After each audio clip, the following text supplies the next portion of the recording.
अरावली में कोई भी रिलैक्सेशन नहीं दिया गया है।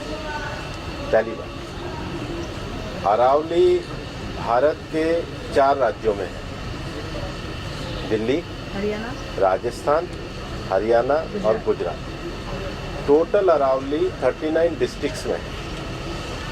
अरावली की पिटीशन 1985 से चल रही है। इस पिटीशन में चलने के बाद अरावली में माइनिंग के स्ट्रिक्ट नियम होने चाहिए, इसके हम भी पूरी तरीके से समर्थन करते हैं। सुप्रीम कोर्ट ने चारों राज्यों को कहा कि अरावली की सेम डेफिनेशन होनी चाहिए।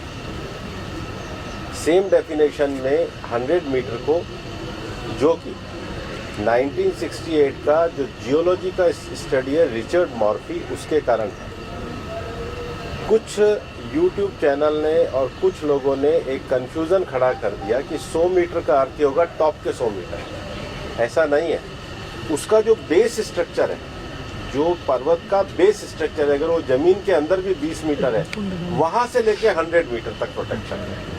तो जो 100 मीटर का प्रोटेक्शन है, जो लोगों ने कंफ्यूजन करा है कि मतलब ऊपर का 100 मीटर है, नीचे खुदाई कर सकेंगे, वो नहीं है। मैं आपको फिर क्लियर कर रहा हूँ।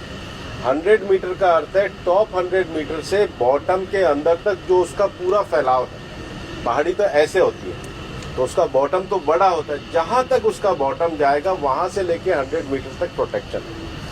और अगर एक पहाड़ी और दूसरी पहाड़ी के बीच में 500 मीटर का ही गैप है, तो वो जमीन भी अरावली रेंज मानी जाएगी। इस डेफिनेशन के आने के बाद 90% से ज्यादा एरिया प्रोटेक्टेड एरिया में आ गया। 90% से ज्यादा। मेरा ये स्टेटमेंट लिख लीजिए, टोटल अरावली का एरिया 1,47,000 स्क्वायर किलोमीटर है।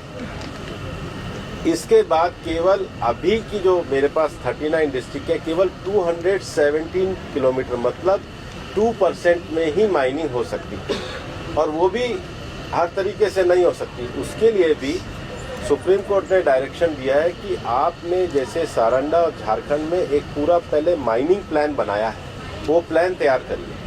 वो प्लान तैयार करने के बाद भी ICFR जो इंस्टीट्यूशन है उसकी परमिशन होगी, उसके बाद ही परमिशन मिलेगी। दिल्ली में कोई भी माइनिंग अलाउ ही नहीं है, ना होगी। मैं फिर दोहरा रहा हूँ, दिल्ली के अरावली हिल्स में माइंस पूरी तरीके से बैन है। अरावली में लगभग 20 से ज्यादा फॉरेस्ट रिजर्व प्रोटेक्टेड एरिया वो एज इट इज रहेंगे। तो reserve area, protected area, even 100 metre भी पहले क्या होता था, जो लोगों ने करा था कि टॉप को छोड़ के नीचे खुदाई करते थे, तो वो एक तरीके से उसके चारों तरफ करते थे। अब वो भी नहीं कर सकेंगे। तो मुझे लगता है सुप्रीम कोर्ट ने जो निर्णय दिया है, ministry of environment, survey of India, geological survey of India, और जियोलॉजिकल सर्वे ऑफ इंडिया में जो इंटरनेशनल स्टैंडर्ड है रिचर्ड मॉर्फी, उसको दिया। उसके बाद भी मामला सुप्रीम कोर्ट में है। हम पूरी तरीके से सहयोग करने के लिए तैयार हैं। पिछले 2 साल से लगातार स्वयं प्रधानमंत्री जी ने अरावली में वृक्षारोपण किया है। ये सरकार पिछले 2 साल से ग्रीन अरावली का मूवमेंट चला रही है। मैंने खुद ने पिछले दिनों उदयपुर में सारे DFOs की, मतलब चारों जिलों के 39 DFO की मीटिंग करी है। हम हर डिस्ट्रिक्ट में अरावली की नेटिव स्पीशीज का एक नर्सरी लगा रहे हैं।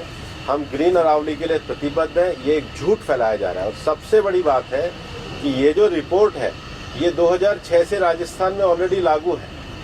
इसमें कुछ भी एडिशन नहीं किया गया, बल्कि अरावली के टॉप से लेके और जमीन तक, मतलब जमीन से पूरा ऊपर 100 जो स्ट्रक्चर है, वो सारा प्रोटेक्टेड की श्रेणी में आता है।